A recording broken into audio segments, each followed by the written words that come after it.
Все самое важное и интересное за эту неделю. Суд огласил приговор за убийство и попытку сокрытия. Осуждены 3 человека.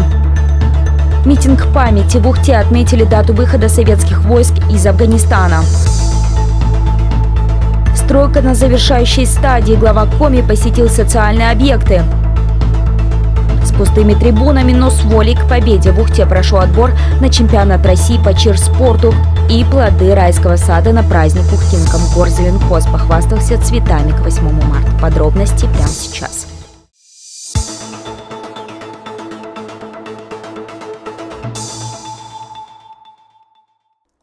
Прокуратура Ухты поддержала обвинение 3 молодых людей в совершении 2 преступлений. Речь идет о резонансном убийстве сыктывкарского студента, отмечавшего 1 сентября в компании приятелей.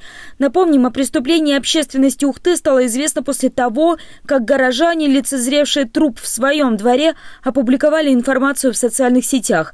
Изначально в деле был один обвиняемый, нанесший смертельный удар ножом в шею потерпевшего, но по результатам расследования его 2 товарищей, парень и девушка, также стали фигурантами уголовного разбирательства. Их обвинили в заранее необещанном укрывательстве совершения тяжкого преступления. В ходе предварительного следствия, а потом в суде уже было установлено, что действительно они не только являлись очевидцами, но они в дальнейшем совершили действия, которые были направлены на сокрытие следов. В частности, девушка перемотала шею убитого бинтом, чтобы скрыть следы ножевого ранения. Помогала убирать, соответственно, следы крови, которые были в квартире. А второй молодой человек помог вынести труп погибшего.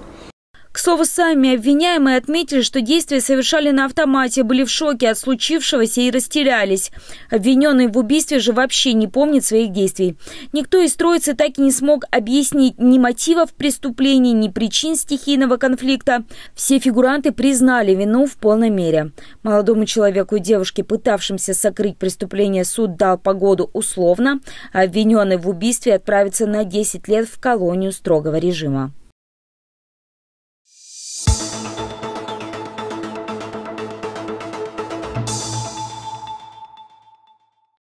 15 февраля в Ухте у мемориала, посвященного павшим воинам-интернационалистам, прошел традиционный митинг памяти. Ежегодно в этот день в России отдают дань всем военным, погибшим в конфликтах за пределами Родины. Не зря на памятнике, у которого собираются ухтинцы, запечатлен черный тюльпан.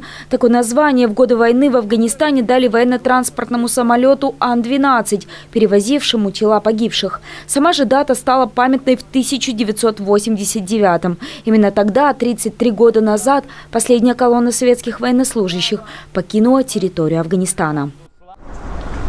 Которая длилась более 9 лет, которая унесла более 14 тысяч жителей, наших друзей, наших товарищей. Этот день нельзя назвать праздником, хотя для тех, кто тогда вышел из Афганистана, для их родителей это действительно праздник.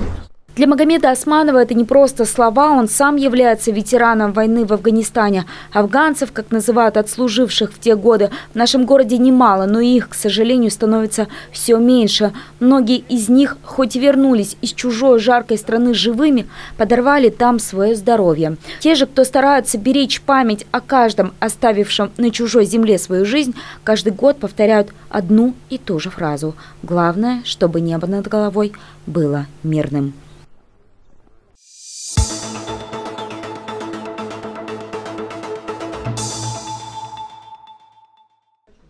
Ухту посетил глава Коми Владимир Уйба вместе с руководителем администрации, генеральным директором «Газпром-Трансгаз Ухта». Он проверил социальные объекты, в которых идут строительные работы.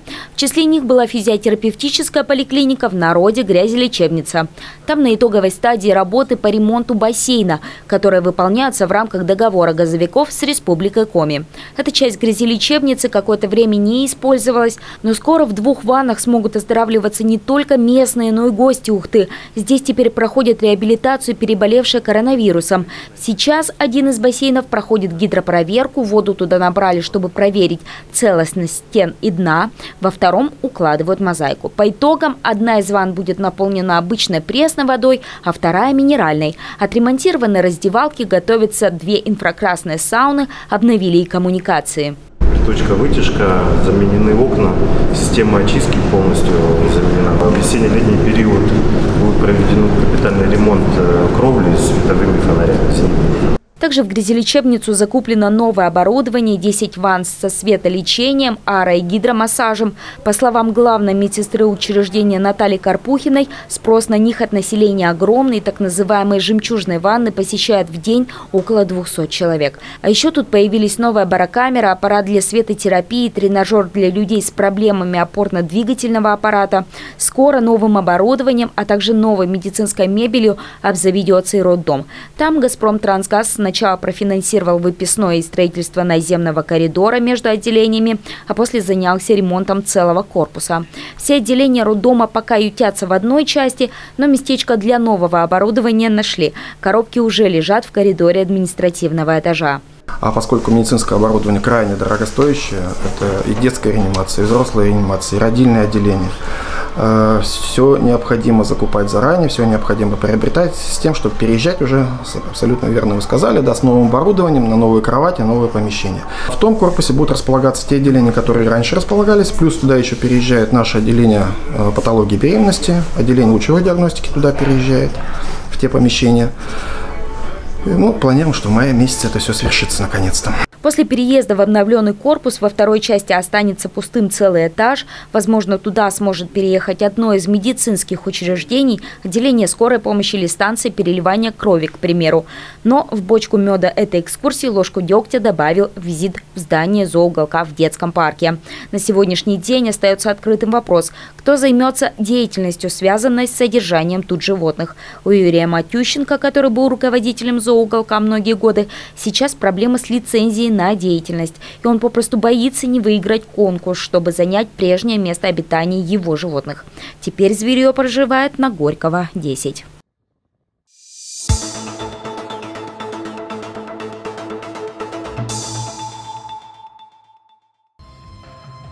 В Ухте в минувшую субботу прошли соревнования по чир-спорту. Первенство и чемпионат Республики Коми прошли на традиционной площадке спорткомплекса «Буревестник». Из-за эпидситуации встречу переносили. Изначально она должна была состояться еще в январе.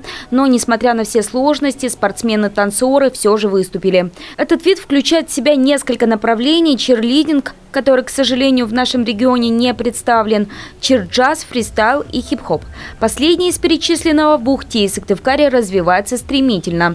Так что составляет конкуренцию не только в регионе, но и на всероссийском уровне. Именно к федеральному уровню и готовятся выступавшие спортсмены. По результатам соревнований, состоявшихся в «Буревестнике», будет сформирована сборная на чемпионат России. Он пройдет уже в марте. По сути, по идее, они готовились именно к этому старту. И то, что они здесь представляют, они повезут на чемпионат России. Я думаю, что последние штрихи есть время сделать. И очень сильная конкуренция у нас в двойках хип-хоп. Там в юниорах, там, по-моему, 16 дуэтов. И это как бы очень много для региона.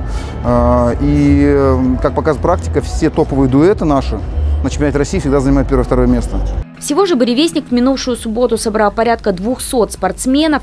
Половина из них из Сыктывкара, вторая половина из Ухты. Остальные города Коми, к сожалению, пока не представлены в Федерации чир-спорта, но судьи надеются, и их в какой-то момент можно будет лицезреть на паркете.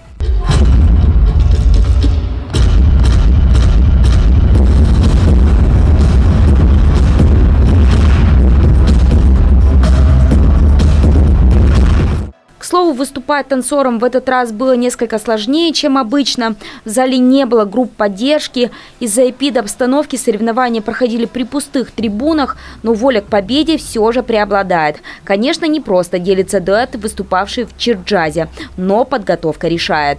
Занимаемся очень-очень давно и готовились где-то полгода. Ну, наверное, 10 из 10. Наверное, 100 из 10. Девчонки не зря были так уверены в себе, соперников не казалось. Итог: первое место в двойках по чир-джазу. Помимо девчонок на первые места протоколов попали еще 8 команд и пар из Ухты. Теперь ждем их с такими же результатами после всероссийских соревнований. Они пройдут 8 марта.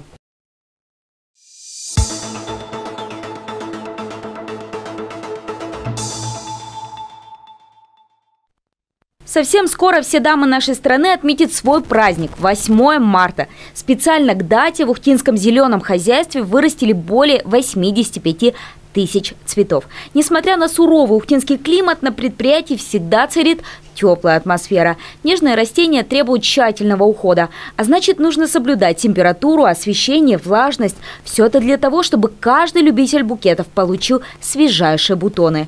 Например, тюльпанов.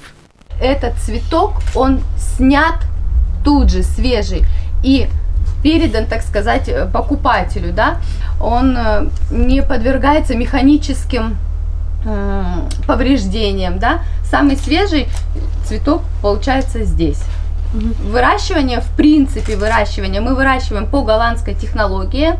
Чтобы выгонка из луковицы тюльпана состоялась, бутон созрел вовремя, окрасился, не распустился раньше времени. Температуру тут подбирают в зависимости от этапа роста и сорта, а их тут на минуточку аж 14. Естественно, к празднику за один день весь урожай не собрать, поэтому срезку тюльпанов начинают уже в феврале. Правильно взлелеянный цветок может и после этого прекрасно сохраниться 1,5 месяца. Получается, вот делаю, потом получается вот 20 штук. Специальное средство упаковываем, раскладываем, считаем и относим к клубное хранилище. Но не тюльпанами едиными может похвастаться Ухта. Тут есть немалый выбор комнатных растений. В общем, 4 цеха с цветами. Один из них тут ласково зовут «Райский сад». В этой теплице растет 20 сортов роз. Ежедневно здесь срезают около 200 цветов для реализации. От момента начала роста побега до среза проходит 2 месяца.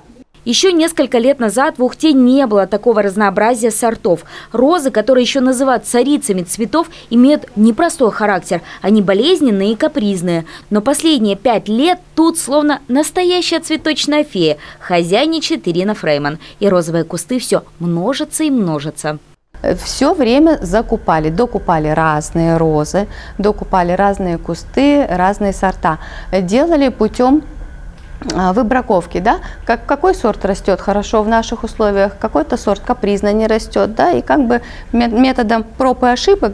Так необходимость закупать цветоносные кусты отпала. Тут их размножают уже самостоятельно. В наличии душистая белая роза, названная в честь Марлин Монро, и темно-бордовая Наоми. Еще целый спектр прекрасных цветов, готовых уже завтра украсить букет на самый притязательный вкус, чтобы порадовать видом и ароматом прекрасных ухтинских дам.